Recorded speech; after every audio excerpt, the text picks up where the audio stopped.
How's it going, everybody? Combo here. Bit of a different video today. Today we're actually going to be ranking every single weapon in Halo Infinite, judging by my personal opinion. I know you're not allowed to really have those on the internet, but this is my opinion on what I believe to be the most competitively viable. Now, I understand a fair bit of these weapons do not actually spawn in the competitive playlist, but that's fine with me. We're still going to rank them, because I think regardless, you should know whether or not to pick them up, right? So let's get started off with the most classic weapon, I would say, in Halo, the Battle Rifle. Immediate S tier. Yeah, I think that goes without saying. This thing has the capabilities of a short-range dueling weapon while being able to land 2 bursts to the body and then a melee will kill, as well as pretty much it has effectiveness at pretty much every single range except for the furthest ranges on big team battle. But if you want to go anywhere in the competitive playlist, this is the weapon that you have to learn to use. It's great for team shotting, really great for anything, and I think this goes without saying. Now we have the Bulldog, the shotgun. Now this did recently just get a RPM nerf, but personally, I still believe this thing to be A tier. This is certainly a weapon that you have to play around it. It doesn't really play around you, if that makes sense. The battle rifle, you control it, it's an extension to you. The Bulldog, when you pick this thing up, you have to adopt a different playstyle. Rather than pushing people straight in the face, you actually have to pull this thing out and pick your corners.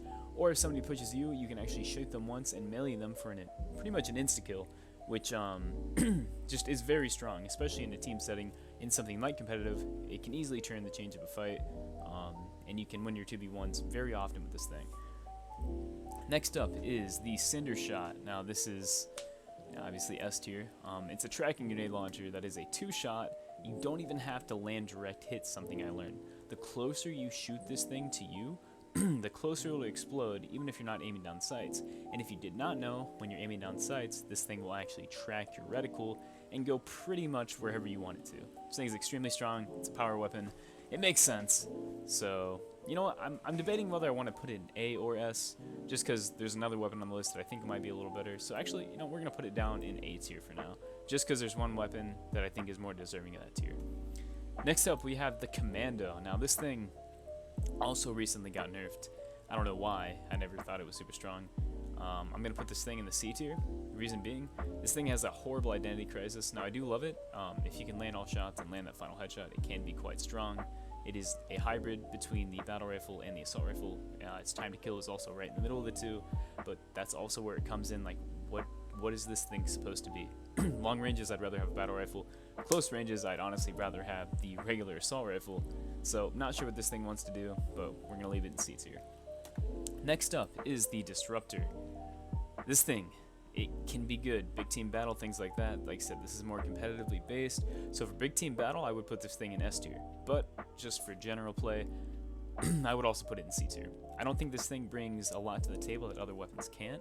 I'm sure it is nice to delay enemy shield regeneration, but the amount of effort you put into this thing, just hitting shots, I think would be better spent just trying to outright kill somebody. And you can outright kill somebody with this. I know it's really good for overshields, but other than that, I just don't really see the appeal of it. Next up, we have the Energy Sword. Energy Sword is going to go into the A tier. Now you're probably saying, well, why not S tier? Reason being, some maps just don't exactly lend well to this thing. The map it spawns in competitive does lend very well because there's a lot of corridors and things of that. But if you get caught out in the open with this thing, I mean, a lot of the time people will have this pulled out when they run into an engagement. And if you don't get that first shot, you're pretty much guaranteed to lose it. And I know that's more on a player basis, but also a similar thing. With the melee registration in this game, sometimes melees with this thing have a tendency to whiff. And if you whiff a melee with this thing, you're pretty much done at that point. So when that gets fixed, I could definitely see this thing moving up to S tier.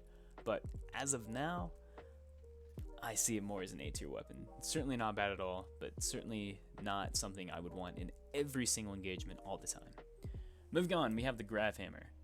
And for me, this thing is going to go in B tier, just below the Energy Sword. Reason being for the Grav Hammer, this thing is just inconsistent as hell. I'm not sure if I'm the only one who's expressed this sentiment.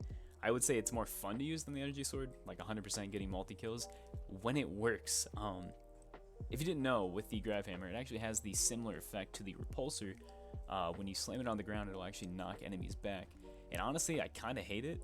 Mostly being, I mean, yes, you can knock somebody into a wall, but they have to be so absolute for that to kill them. And really, when you knock enemies away, your follow-up swing with this thing is likely to miss, which I absolutely hate, as well as the charge-up time. Sometimes I've done it to people where they will be charging up, and I can use something like the Mangler and shoot and melee them before their swing even lands on me. So for me, it's still a good weapon, still very good to have. Once again, on tight corridor maps, this is extremely good, but for me, it'll be in the beats here. Next up, we have the Heat Wave. This thing is very interesting and actually can do a lot of damage. This thing can be used as a shotgun and at medium range. You can even 2-tap people with it, which is amazing, assuming you land all your shots. For me, the Heat Wave, honestly, that's going to be A tier. As I said, you can use it as a shotgun. First thing you want to do with this thing is obviously put it in the vertical fire mode, because if you don't, then you're only doing like a quarter of the damage you could be. And by putting in that vertical mode, as I said, if you turn a corner and find somebody and barrel stuff them with this thing, you can actually shoot them in the head, or in the body rather, as it doesn't do that extra precision damage, and you can melee them once and they're gone. That simple, just like the Mangler. Not quite as easy, but very consistent.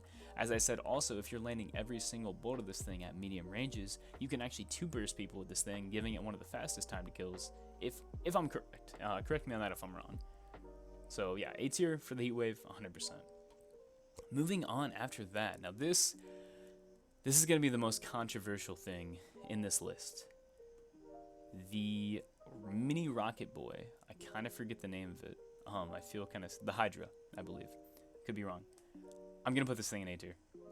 Now people are going to look at me like, what the hell are you talking about? As I said, while this is going on, I should have background footage going. This thing is extremely powerful in every game mode. It just has a very steep learning curve.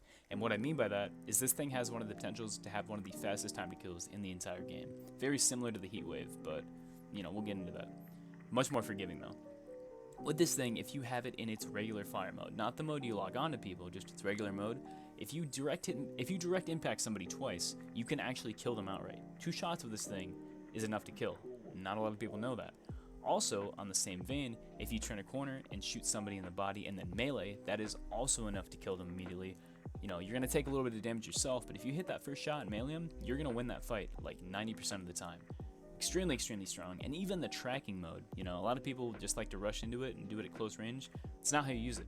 You go into your longer ranges, especially some of the bigger maps. One of the competitive maps actually has a Hydra on it. I forget the name of it. It's the larger one that you can get the vehicles in. If you get somebody in the open with that tracking mode, it's 4 shots, but, they're done. There's absolutely nothing they can do. Those are going to land every single time. So for me, the Hydra, that is going to be an easy A tier, 100%. Next up is the Spanker. Now this is why I put the Cinder Shot in A tier. Spanker is S tier. Especially in modes like competitive. If I see a Spanker spawning, I will literally ignore the entire objective, because here's what happens if you don't, right? Let's say you're playing Oddball or like Capture the Flag or Zones, anything like that. The second you ignore the Spanker and go for the zones, all that's doing is pretty much, so each team's going to capture one zone and everybody's going to go for B. If you let that person have that Spanker, he's going to walk right over to that contested zone and wipe the team 90% of the time. Especially in quick play, because you get 4 shots. In comp, you only get 2. But in quick play with this thing, 4 shots, that could potentially be 8 kills, if not more. Extremely strong, extremely easy to use. The only thing very rarely that'll happen is sometimes it won't kill. You can follow up with a second shot if it doesn't. And just, if you absolutely get outplayed, you can get a repulse shot right back in your forehead. But it's extremely rare, so, it doesn't happen often. So for me, Spanker, I don't think it takes much explanation. Easy S tier. Moving on from there, we actually have the Assault Rifle. This one recently got nerfed once again. I still think it's pretty strong, generally speaking. If you can hit your shots, it still gets outgunned by the sidekick if that person has perfect aim. But for competitive viability, I would put it in C tier. This thing, I feel like it's outshined by the Battle Rifle and the sidekick at most ranges. At your super close ranges, this thing can shine for sure. You know what I'm actually going to do? I'm going to move this guy right here.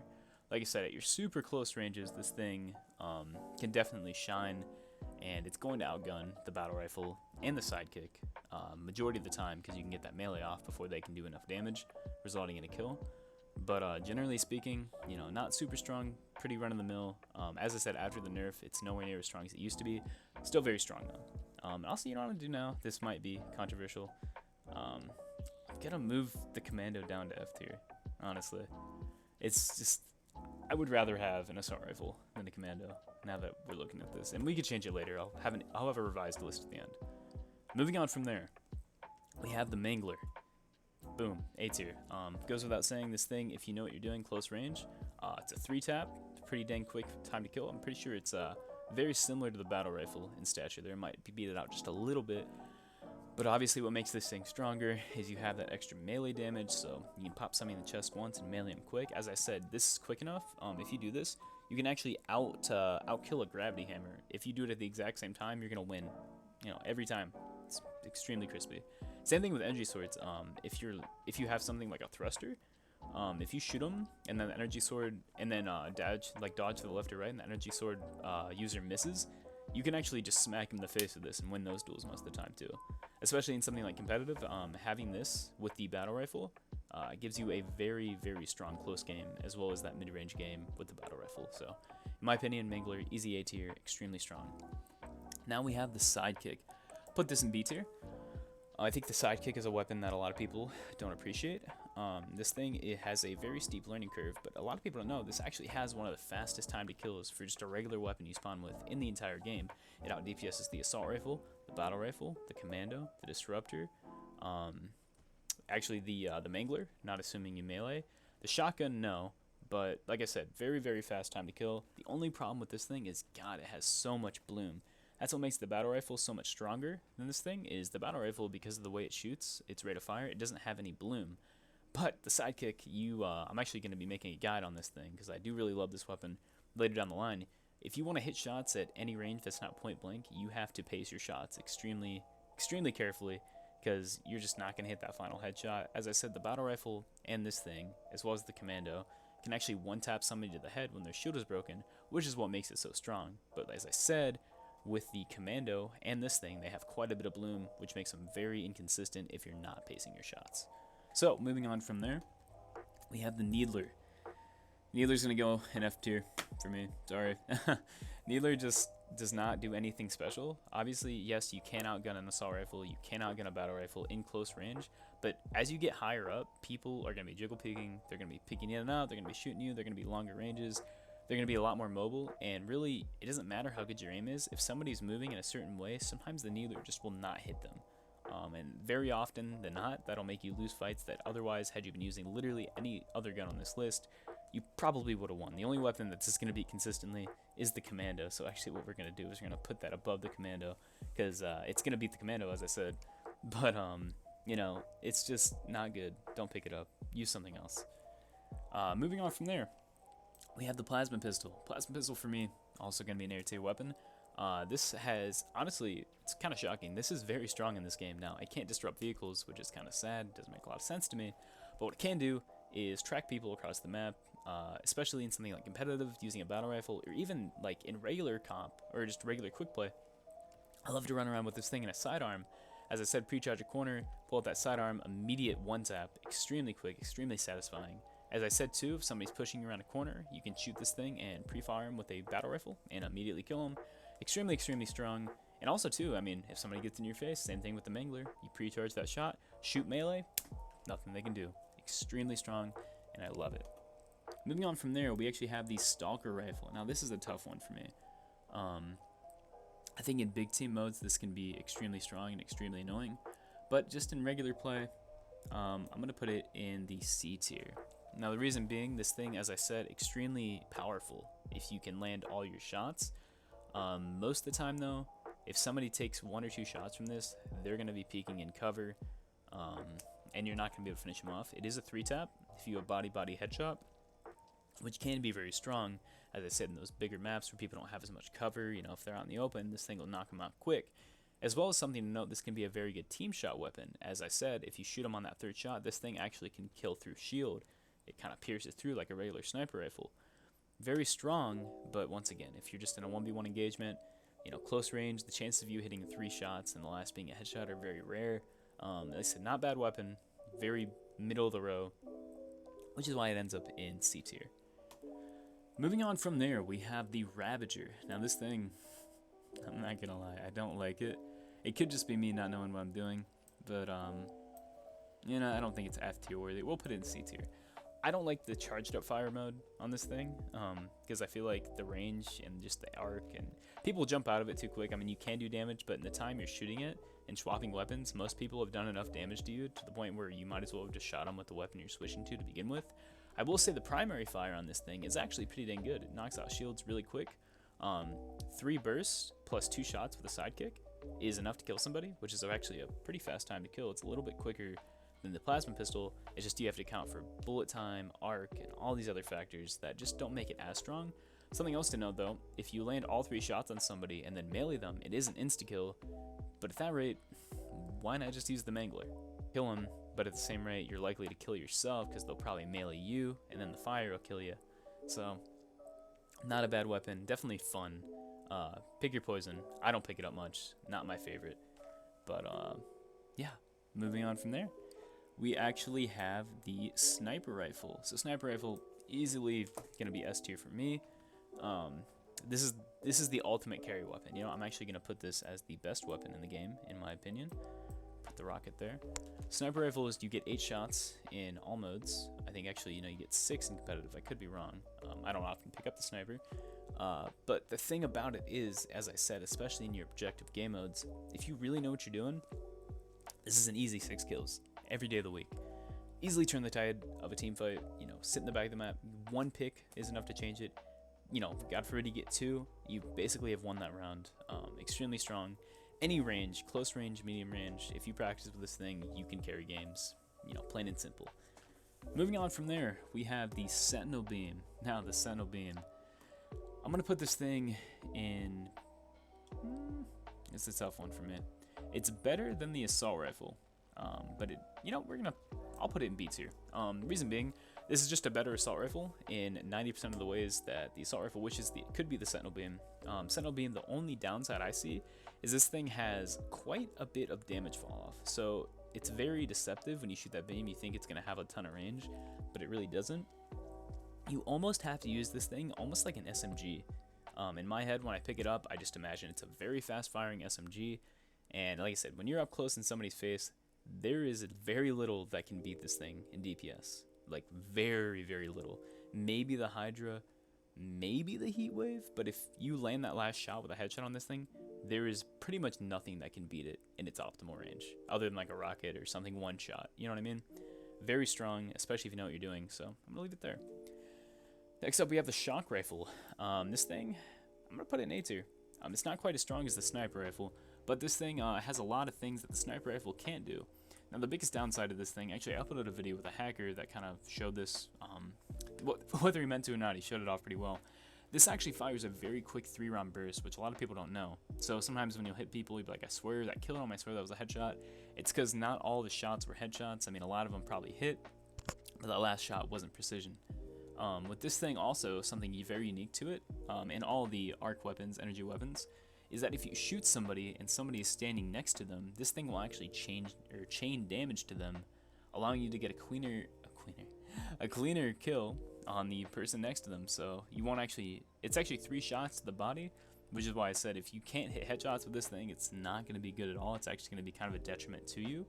But if you're able to land just like, you know, half a burst on somebody, it's still going to hurt that person next to him, and you can probably finish them off with your other weapon. So if you know what you're doing, this thing is extremely strong, as well as it just gets a ton of ammo. So very good weapon, especially if you know what you're doing. Next up, we have the Skewer. How do I put this thing? Skewer, extremely good. It doesn't. Once again, I'm gonna put the Skewer in A tier. Reason being, it has that travel time. This thing is a little bit stronger than the Sniper Rifle in closer ranges, but you don't get enough ammo for it to be competitive. And sometimes, like, if you miss the shot with this thing, it's extremely punishing. Now, if you hit the shot, it's extremely rewarding. As I said, the Sniper Rifle just has a bit more flexibility in the way that you can use it. As I said, you can snipe with the Skewer. With how little ammo you get, you know, it kind of feels like a waste. This is more like a medium range sniper to me. As I said, this thing can be very good, but I still don't think it's on the range of something like the Sniper Rifle. So actually, you know what, we're going to move this around a little bit. We're going to put it just ahead of the Cinder Shot. We're going to move the Bulldog behind here. Yeah, that looks a little bit better. So moving on from there, and I'm realizing now, I kind of saw it earlier, but I mixed up the Stalker Rifle and the Storm Rifle. So, you know, let's do this. That's supposed to be the Stalker Rifle. Then we have the Storm Rifle. It's not F tier. This is the 4-round burst Covenant weapon. It actually has tracking, and I'm going to put this thing in the B tier. It's pretty damn good, actually. If you know what you're doing, this thing, you don't really want to be using it at the closest ranges. You actually want to gain a little bit of distance so those shots can actually track onto people. But assuming you know what you're doing with this thing, something really cool you can do, especially with something like a sidearm or a battle rifle, you can, because this thing does extra damage to shields, because it is indeed a shock weapon, you can use this thing at medium range, shoot one burst, swap over to your BR or your sidekick, and you're going to be dealing more damage than they possibly can with their BR or sidekick or even AR, because that extra shield damage, and you can finish them off really quick. Especially if you land the full burst, it's going to crack their shield for the most part, and you can kill them in 1 or 2 shots. I know 1 burst with a battle rifle can do it, and I think 2 shots with a sidearm. So this thing isn't something I'd be using like on its own, although you can actually 2-burst somebody with it, which can be strong, but the chances of doing that, unless they're standing absolutely still, are extremely low. But as I said, very good weapon, very good pairing weapon for sure. So here's what the tier list looks like for now. I will be back in a few seconds with the improvised tier list with everything set out perfectly how I want it. So here we are with our finished tier list. I didn't move a ton. Needler and the Commando are just going to stay in F tier. The Assault Rifle is going to stay, I would say, at the top of C tier. Stalker Rifle, not Stalker, the Storm Rifle rather, the Hydra and the Sidekick, and the Grav Hammer are all going to stay in B. I moved around A tier quite a bit because that's the most common tier. I still think the Cinder Shot to be the best, followed by the Skewer, the Shock Rifle, Energy Sword, Mangler, Hydra, Shotgun, Plasma, and the Heat Wave. S tier is going to stay the same with the Sniper, Rocket, and Battle Rifle. But yeah, that's my tier list. I hope you guys enjoyed. Please let me know what you think in the comments below. I'd love to hear your opinion on this, as I think a lot of this is subjective. Depending on what you like is definitely going to influence how you feel about it. But yeah, just let me know. This has been Combo. Thank you for watching. Stay home, stay safe. And yeah, peace out, everybody. Later.